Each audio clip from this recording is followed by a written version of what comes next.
Salut à vous tous, c'est tout un plaisir pour nous avec amis téléspectateurs Diaspo TV, Channel 4 et bien sûr les auditeurs de WBBR, 1340 AM, 96.1 FM, Autoroute Expressway, nous entrons la Caillou avec The BENJY DELIAN SPECIal. Nous réjouis, nous très heureuses, bienvenue à tous. Et bien sûr, avec nous, executive producer nous, Alan Daphnis, qui permettent que nous vraiment capables d'entrer la caillou et toutes les amis auditeurs qui ont chance de nous. Avec nous, BENJY DELIAN. Et après-midi, jeudi, pour tout le monde qui suit n'importe côté courrier, partout à travers le monde. Avec nous, invitez-nous Pam Keith, qui est former candidate, Senate candidate pour Congrès, qui était run against sénateur Marco Rubio, républicain.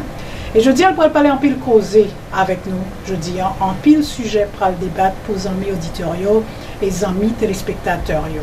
Nous connaissons comment ça nous fait dans The BENJY DELIAN SPECIal, en pile information partagée aux auditeurs et dans le domaine politico-social pour cette communauté. Et nous connaissons le sujet en pile, et qu'il y a en pile monde captain pour que nous soyons capables de permettre que invitez-nous, que nous habitués déjà depuis l'époque que nous avons fait campagne toute l'année dernière. Et je dis, nous avons le privilège pour nous accueillir, bien sûr, Pam Keith. Welcome on Diaspo TV and Channel 4, of course, and WPBL 1340 and 96.1. We are glad to have you on the BENJY DELIAN SPECIal. Thank you so much for having me. What a pleasure. Plaisir. Ça va être un peu difficile parce que il faut mélanger les deux parce que je dois dire trilingue. Oui, je peux communiquer un peu en français, mais malgré mon créole n'est pas très bien. Ça n'existe pas.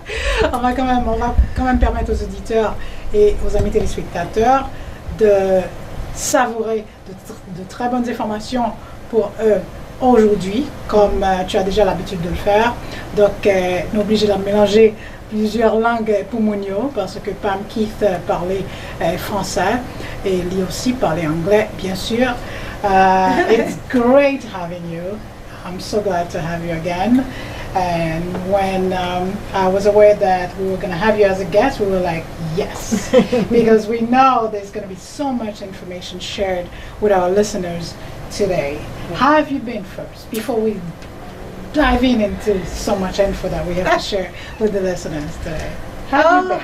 I've been well, and I've been blessed, and I have been optimistic about people getting engaged and excited. I mean, we're in very challenging and unusual times, and so when you are in these really politically exciting but scary but uncertain times, the voices of those who can clarify and lead and inform are incredibly important. And so I feel like I'm sort of called to this time, so I feel good about that. Since the last election, and I know things did not go as you wished it to go, and since the fall, I would say, how are you? How do you move forward? I am very excited for the shift that I'm seeing in terms of a shift towards policies that I really favor, a shift towards holding media accountable in a way that we haven't in the past, younger voices coming to the table, which I find very exciting. I'm not as optimistic for Florida, I'll be honest. The direction that Florida is going to go in is not a direction that I've chosen or I prefer. It's still new in the Florida administration's tenure, so we're not exactly sure how it is all going to look. But I feel like there's still a great opportunity for me to participate and to play a role in leadership in the state, not necessarily as an elected official, but leadership is really about influencing people and getting them to be willing to act on their own behalf and on behalf of their community. Very good. I know there's many topics that are really dear to your heart and really policies that you share as a Democrat. From what we discuss, some of the topics that really pertaining and affecting the Haitian American community, like for instance the TPS, you've shared with me for several months, we've talked about the birthright citizenship that we know President Trump is so much against. Well, we call it the baby when the anchor baby. The anchor baby, anyone who's born as they enter and they want to take away the citizenship. Explain to the listeners and the audience, the viewers watching, is it the same, the anchor baby, is it the same as the denaturalization that the Dominican Republic has done with the Haitians that were born in DR? Is it considered the same that the U.S. is trying to do? I think that's an actually very good example. My understanding of what happened in the Dominican Republic is that there were Haitians who were born in the Dominican Republic to Haitian parents and did not know any other country. They spoke Spanish. They did not. And if many were deported. And they were deported to a country they've never lived in. Many didn't have any familial support or structure to go into. And it was very dismissive. There wasn't any due process. There was no, it was just, if you're this type of person, we don't want you here and we're going to make you go. So birthright citizenship, I wanted to sort of explain to your listeners and your viewers that birthright citizenship is not a policy. It's a constitutional right. And in our system, there are levels of importance. There are levels that you know, if it's a local policy, it's pretty easy to change. Statewide, it's a little bit more difficult. A national law at the federal level is much more difficult. And constitutional is all but impossible. And so the birthright citizenship is granted to all persons who are born in the United States. On the soil of the United States. If you are born here, you are by definition, in Article 1 of the Constitution, a citizen of the United States. And what's so important about this is that it came into controversy, obviously, back in slavery, when they were trying to determine would slaves be citizens, right? And that, of course, had many serious implications because if they were citizens, they'd have the right to vote, and there are enough of them to affect the politics of the country. And so what happened was that when the 14th Amendment was passed, it very specifically was written to include and to say that if you were born here, you are a citizen of the state in which you live and of the country, and that cannot be taken from you. So what Donald Trump was sort of toying with was this idea that, well, if your parents were not legal when they got here and you were born here, or they were just temporary status, either like TPS or they were just traveling, you know, on a visa or something like that, that they were going to take that right to citizenship from you. So that's where this term anchor baby comes. That's where, exactly. Because once you have a baby citizen, the parents of the baby citizen usually get to stay to take care of their citizen. But what I want you to understand is that the people who drafted the 14th Amendment were very cognizant of the fact that immigration was happening to the United States. It was written in the 1800s at a time when there was mass immigration from Ireland, Italy, Germany to the United States. We were being literally flooded with refugees and immigrants from all over the country. And those people were seeking, and it was very haphazard. I mean, people just showed up, found a plot of land, or married up with some family that they already had here, and just need to go with it. So it's not like the people who drafted the 14th Amendment were unaware of immigration. They were perfectly aware of immigration, and yet they took the active measure of not putting any qualification or citizenship requirement on the parents, some naturalization process. They did not put any of that in the birthright citizenship clause. So had they wanted to have a caveat or a but not you, a footnote, an exception, they could have done it when they drafted that provision, and they didn't. And so we have a process to amend the Constitution. It's a very onerous and difficult process, which is why amendments to the Constitution are extremely rare. Last ones were in Prohibition. I mean, we really have a difficult time with that because it has to be, you know. So you said it went back into slavery. Yes. So bringing it back is really making it completely discriminatory.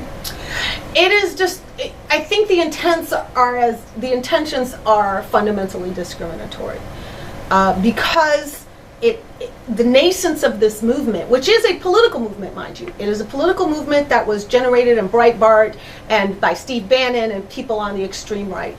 Because they have been preaching to their listeners for many years now that white Americans are going to be reproduced out of existence because brown genes are dominant genes, and they fear that they'll be extinct. They'll be extinct, or that they'll become a minority in this country. And so in order to stave that off, they are coming up with every kind of idea that they can come with to remove brown-skinned people. That is the essence of the entirety of their policy. It is the basis for birthright citizenship challenges. It is the basis for TPS challenges. It is the basis for the wall. It is the basis for all of that. What do we do with the concept of the melting pot in the United States? Well, people like... This is challenged so much with the birthright citizenship.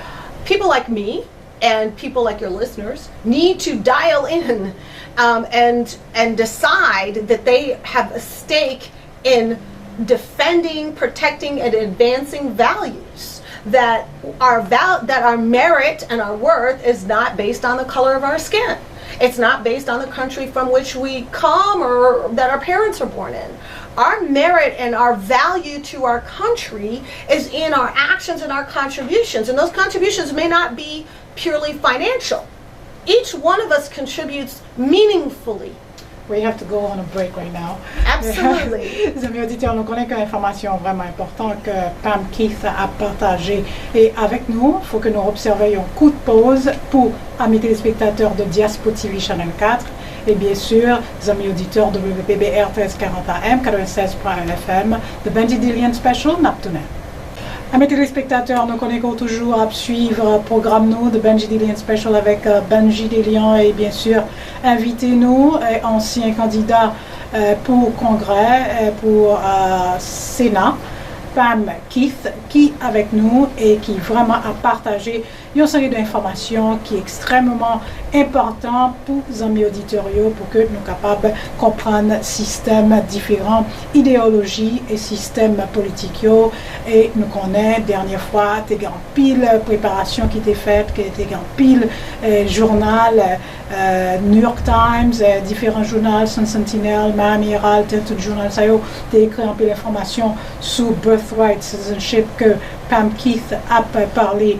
Je ne jeudi pour amis téléspectateurs de Diaspo TV Channel 4 et WBBR 1340 AM 96.1 FM qui suivent the Benji Delian Special. We are back at Pam, and this information is extremely important. And right before we took a break, we mentioned you were going to explain TPS, how it also get affected. Somehow it's been the word nowadays. And recently we know there was a judge who had put a stay and also filed suit against the government for wanting to prevent the Haitian and the Salvadorians from having their TPS removed. So if you could kind of explain and go over and into details and where we are now with this. So remember what I said in the last segment, that the impetus for all of these challenges is the fundamental belief that America's becoming too brown. And so they're looking for ways of removing brown people from the country, feeling like somehow if they remove enough, they're going to hold on to specifically a group of brown people, because... And I think they have a problem. Recall that when the president made the statement that he would not mind the people from Norway. Right, no, it's any minority brown person, and it's even Asians, remember. Okay. So allow me to quickly say that in Creole so people can understand what I just said to you. Sure. Someone dit avec invitez-moi Pam Keith, c'est que actuellement c'est comme s'il y a la chasse contre les immigrants, mais surtout les immigrants noirs qui métis, mélangés, tout ça, des gens qui mélangeaient. Et tandis que tu as une déclaration côté que le président Donald Trump te dit que le pas de problème côté que mon qui sorti la Norvège t'a venu dans le pays. Exactly. So what they've done is they've said, okay, TPS is although it's called a temporary status, by habit and tradition, those who come to the country under a TPS status, and Haitians were not the first. There were some that came from Vietnam after the Vietnam War. They were one Vietnamese that helped our troops in Vietnam, and they would have been harmed if they had stayed in Vietnam, so they were allowed to come to the United States under that same concept, TPS. Well, they've been here for 40 years, right? We had people from El Salvador come to the United States under a TPS status that was from the 80s. They've been here for 20, 30 years, right? It's not temporary. So getting stripped away is really a lot with the minorities, with the Salvadorian, Guatemala, Exactly. with the people from Somali and so Exactly. forth. Exactly. It is because, again, the underpinning of that philosophy is that there's just too many brown people here, and since they can't evict the brown people who were born here, not constitutionally, they're now trying to find ways of evicting the people that are here under some other kind of immigration status. And it is absolutely targeted to brown-skinned people because they don't care how much of a economic, social, or financial contribution. What do you make with the argument with those who oppose and say that we're constantly allowing people to come here and violate the immigration laws, it's coming illegally, and yet they know it's temporary, yet they just want to remain here and stay? Okay, so what I would say to those people is there's absolutely zero illegal about being under TPS. It is a legal status. Just like it is legal to seek a refugee status in the United States, like it's legal to seek refugee status at any signatory country to the United Nations Charter. So, simply showing up at somebody's border with your kid in tow is not illegal. What's illegal is if you don't show up at the border and you cross over in the middle of the night, nobody knows you're here. That's illegal. But if you show up in broad daylight and say, hey, I'm seeking refugee status, there's literally nothing illegal about that. The Haitians that came here after the earthquake in Haiti did not do not one thing illegal.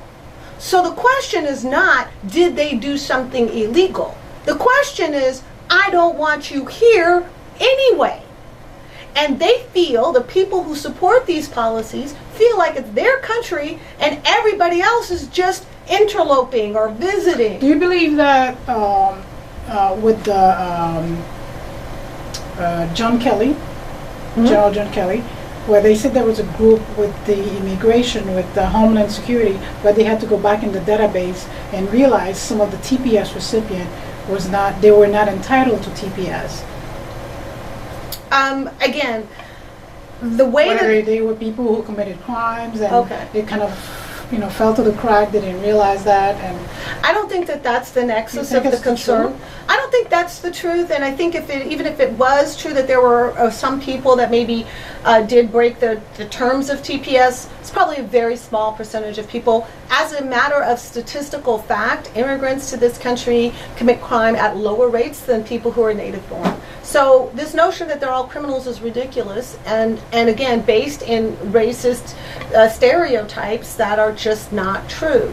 And again, I keep coming back to this notion that, when I think about the Haitian community and what it contributes to the state of Florida, what it contributes to the country, it contributes so much, not just in terms of cultural diversity and language and a rich religious tradition, but also in just pure dollars in terms of the productivity. At what point do the elected official, at what point do they fix the broken system? The broken immigration system. I think that there are a lot of people who put lip service to fixing the broken immigration system because they like it being broken. They like it broken. We have to take a break. Hold that tight. Megan, don't forget. I will. Don't forget to come back. Mesdames et messieurs, c'est très important. Nous allons entrer vraiment dans la profondeur question avec immigration que nous connaissons, nous toujours dans des mots ça, the broken immigration system of the United States. Nous avons tourné avec nous Benji Delian et invité nous Pam Keith, executive producer nous Alan Daphne. Nous avons tourné. Amis téléspectateurs, Benji Delian, The Benji Delian Special sur Autoroute Expressway. Executive producer nous Alan Daphne, c'est bien sûr invité nous Pam Keith, ancien Sénat, l'en congrès, candidat démocrate, qui avec nous et qui l'en lutte toujours, c'est sûr et certain, et n'a pas vraiment reposer la question encore. And I'm pretty sure the listeners are wondering, are you still fighting? Of for the seat. That's what I just said in Korean. J'avais pas compris parce que j'ai pas parlé français. Vas-y. So we were right before we took a break. We were talking about where do we go in fixing the broken immigration system? Because we hear many of the elected officials constantly talk about it and say, well, the system is broken. But at some point, when does it get fixed? Well, there are definitely some people in Congress who are very interested in fixing it. And even back, some years ago, Marco Rubio was part of the Gang of Eight who were trying to come to a compromise solution for immigration. And that entire bipartisan effort got slammed shut by more extreme elements of the Republican Party who did not want to have a fix to the immigration system. And the reason they don't is because if you don't have lawful means of coming into the country, you have to rely on unlawful means of coming into the country. And there, they can say, well, then you don't get to be here. They don't want to come out and say, we don't want brown people here. What they want to say is, oh, no, the system's broken. Let me give you an example of that. At our border, we had this caravan, everybody was talking about that, right? Well, the way to lawfully enter the country is through these particular bridges that you can walk across. There's a gate, and there are people manned there. And you present yourself to the person manned there. Will the wall make a difference? Well, because right now, everything is stuck. We get the shutdown, which I need you to get into as well. Yeah, give me a second. That if you shut every lawful gate in, and they can't come in lawfully, then what other choice do they have? They come in unlawfully. And then you kick them out for being illegal. That's the game. The game is make the legal way impossible so that you have to rely on the illegal way and then kick them out because they got here illegally. That's the sort of three-card Monte of our immigration system. Now, you talked about the wall. It's a very good question. A wall is by far the easiest thing to defeat. A wall is an easy thing to defeat. You can defeat it with a ladder, a rope, a tunnel, a drone, or any other kind of thing. We're talking about $5 billion, I believe? Yeah, well, right now it's $5 billion. Initially, the estimate was $22 billion. So now it's $5 billion. So now they want $5 billion. Let me ask you. I don't know if you can answer that. Can that $5 billion fix the broken immigration system? Absolutely not. First of all, it's not aimed at that. It's not aimed at increasing the visa program, increasing the funding for immigration judges so that you have faster hearings, increasing money for representation at immigration hearings. It's not designed to do that. It's designed for, he wants steel slats or concrete walls. So continuously there's backlog in immigration. Of course there's years of backlog. Years of backlog. And you get the family reunification with the people trying to bring their family. It's taking forever with all those visa extended. Right. So why not have a budget where finally Congress, they could get together and come up with comprehensive laws to make it better. And make it humane. It's not just better, we want it to be humane and effective. We want to bring to the country people who have the skills and the drive and the ambitions that help them to be successful in this country. We want to accept our role in welcoming refugees that are desperate and need a place to be safe and from harm and war. Well, the biggest complaint most of the time is just saying, well, we allow those illegals to come here, and then they become legalized and it's fake. Then most of the time it's not balanced. Majority of them, because the Democrats always want these people to be legalized because they're going to get the vote. Isn't an issue with the most Republican? We have also many conservative. Of course we do. I mean, I've met many conservative Haitian Americans. I've met very many conservative Cuban Americans. I don't decide whether somebody belongs in the United States based on whether they're conservative or Democrat. That's not part of the analysis. The question to me is, do we have a humanitarian basis to accept them here, or have they come here in their immigration system? Do they have a family roots here or a family connection that makes their addition thoughtful and smart? We want families to be together. That's a humanitarian position to have. And immigration is a key component to our economic well-being. I hate to break it to those. I want to stop you for a second, because the viewers are watching and the listeners are listening.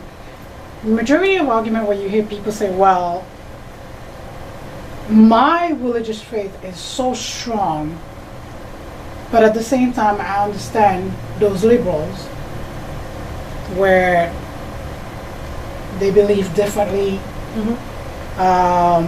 You got the LGBTQ community, gay marriage, because you have a lot of people blaming, they regretted voting for President Obama because under President Obama, then the Supreme Court voted, then now you have the gay marriage.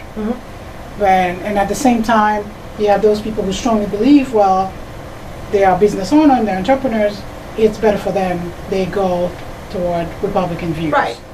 So how do you coincide the two where you kind of explain to people, do you give up your immigration benefits? And some will say, well, during President Reagan, you've had the amnesty. Right. So how do you juggle all this? And I would simply tell is it now, the system now, or current administration now? Where we are now is not where the Republican Party was even 3 years ago or 4 years ago. You could afford to be a conservative of color 5 years ago and believe that the Republican Party was going to embrace you because you shared conservative fiscal policy or tax policy or even religious views. That was coextensive. Now, those are separated concepts. The Republican Party rejects people who are not white. That's where they are now because they're embracing this entire system of thinking that values white over everything else. So, yeah, you can hold on to what you used to think the Republican Party was while they're busy deporting you, your family, and your children. While they're busy keeping you out of colleges and universities that you immigrated here to go to. While they're making sure that you can't repatriate funds to the family that you have back in Haiti or elsewhere. So, at some point you got to ask yourself, what's most important to my existence? Is it my ability to make a living here? Because if that's the most important thing, then you have to reject any ideology that sends you back to Haiti or somewhere you don't have a basis to make a living. So that must be the priority. That has to be priority number one. And at the end of the day, I mean, I have spent some time in Haitian churches. I went to a Haitian church up in the Palm Beach area. Great church, the Ark Church, a very active, spiritual, evangelical Haitian faith community. And they were able to worship and praise God and with their own nuance and with their own spin, and it was beautiful. And yet, gay people can be married. So, has their faith actually been affected by gay marriage? By my measure? No, because I didn't see not one bit of their faith diminished. I did not see one part of their community harmed. However, if they were randomly deported, I'm not sure I could say the same thing. That's a whole other subject and topic that has to be tackled. You are watching. On va suivre de Benji Delian Special avec nous, Pam Keith, et on continue. Vous amis auditeurs WBR 1340 AM, 96.1 FM. We are rushing for time and the topics are pretty interesting. Now we got the shutdown. The shutdown. Many are affected. We got the people on the food stamp, and also they accuse many of the TPS holders of getting food stamp. We saw what's been going on with the TSA workers. Yes. And many others. You know, recently there's a Haitian church who was feeding the owners. They were feeding many of those employees. Absolutely. Because they cannot afford food. Right. They're giving out food. Locally, how has this really impacted the federal workers? It impacts in many levels. It impacts the workers directly. Even if they are able to be fed, that doesn't pay their mortgage, that doesn't pay for their medications, that doesn't pay for their child care, that doesn't pay for gas in the car. So they're having to borrow from family, and they're, trying to find loans and other things, bridge loans and things like that. So that's impactful. But there's this whole second layer of people who are vendors to the government or suppliers to the government or have janitorial or other kinds of contracts, and they are not getting the business, so they're having to lay off people as well. So this has a cascading effect. It starts out fairly small group of people, but it just gets bigger and bigger. Our courts are about to be shut down. Our tax returns, how many of you have tax returns that you're waiting on? Well, that's going to get slowed down. All the immigration courts are completely shut down. Insurance renewals, immigration courts are completely shut down. Well, recently I was watching, there was a post with the former commissioner, I mean not former, the actual commissioner who's running for re-election, Christina Romulis, who was I know Christina. People who have their bill, their light bill, utility bill, where they were giving an extension to the people. So pretty much elected official on the local level somehow can help. They can help in some ways, and what we're finding is that Americans are becoming really thoughtful and really resourceful and helping each other out, which is one of the things that I absolutely love about this country, is how many people will step up to help each other out. But they shouldn't be put in this position. My big time executive producer is telling me, wrap it up. Okay, we got to wrap it up. You got to come back again, because the information is so useful. It's very informative. You shared so much with the listeners. It was really great. Please come back again. It would be my pleasure. Merci beaucoup. Ça a été un plaisir. Le plaisir était même. C'est ça, mesdames et messieurs, c'était avec nous, invitez-nous Pam Keith, bien sûr, n'a pas permettre que vous capable de comprendre en résumé exactement différentes informations que partager pour nous. N'a pas le fait ça juste après la pause ou sous BENJY DELIAN SPECIAL avec nous BENJY DELIAN Executive Producer nous. Alan Daphnis Naptounen. Chers amis auditeurs, avec nous BENJY DELIAN for the BENJY DELIAN Special. Nous connaissons que obligé à mélanger les langues, donc obligé de faire ça en anglais, tongue twist.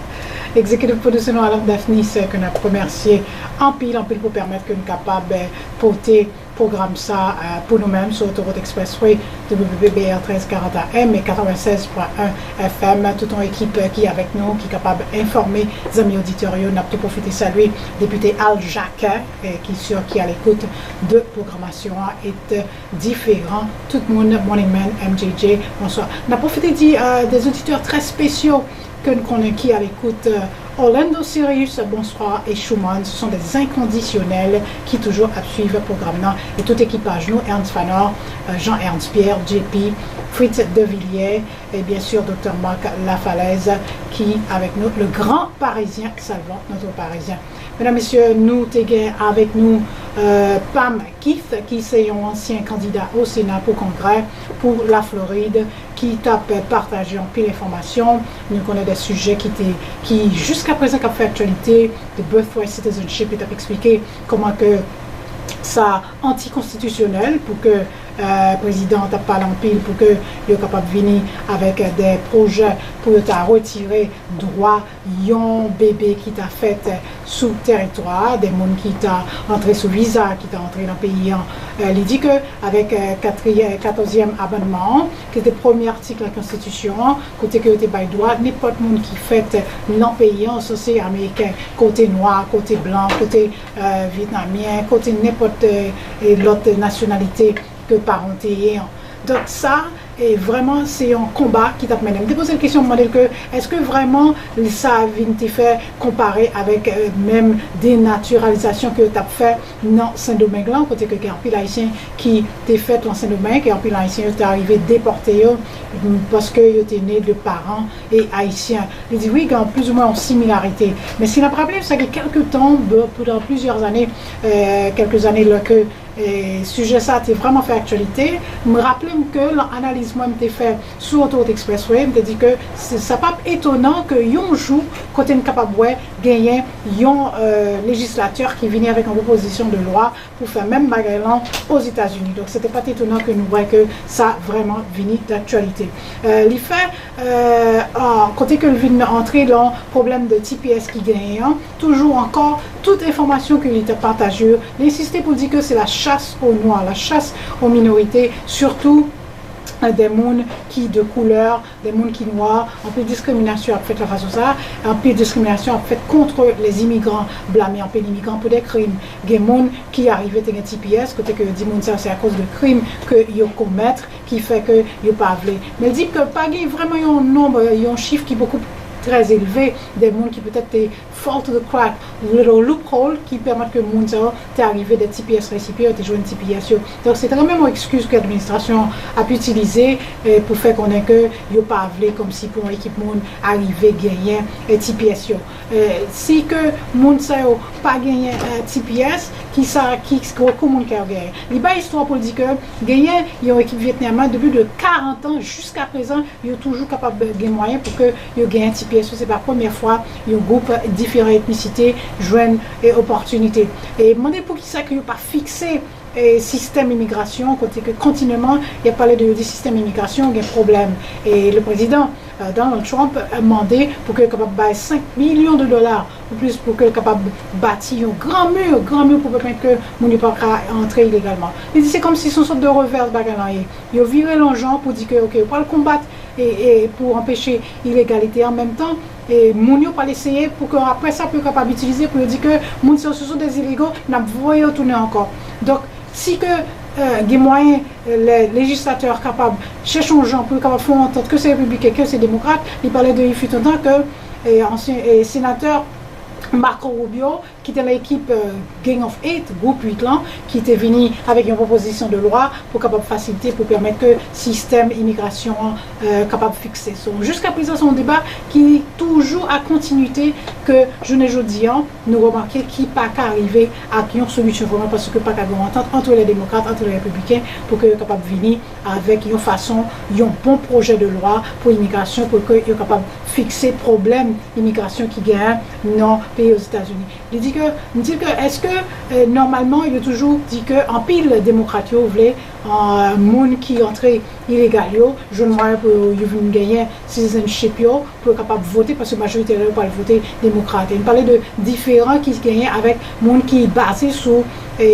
foi religieuse pour que ils décidé, ils préféré pour aller surtout le parti républicain parce qu'ils senti que ils penchaient plus avec des idéologies conservateurs. Il dit que on est capable de faire différence pour décider est-ce que on va faire choix côté que les membres de femmes sont capables d'arriver déportés par rapport avec le choix ça qu'on fait et pendant qu'on a des approches très conservatrices qui empêchaient que foi ou fait que vous préférez voter façon ça et en même temps ça peut affecter un groupe de monde qui plus croit pareillement vraiment en discrimination contre tout. Donc ça son choix pour regarder qui est-ce qui est vraiment meilleur, ça son choix qui est tout à fait personnel et à vous-même. Donc il y a un pile d'informations que l'y arrivé partager avec les amis auditoriaux.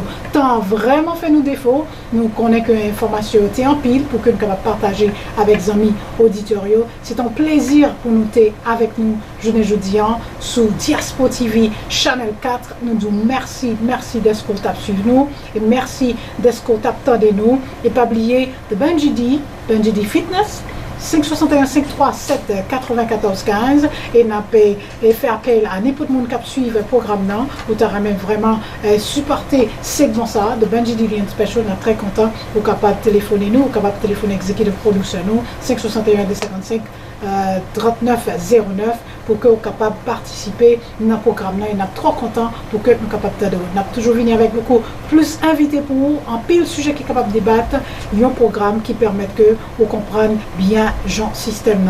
Pas bon ici. Merci un pile. BENJY DELIAN. So long everyone. Until next time.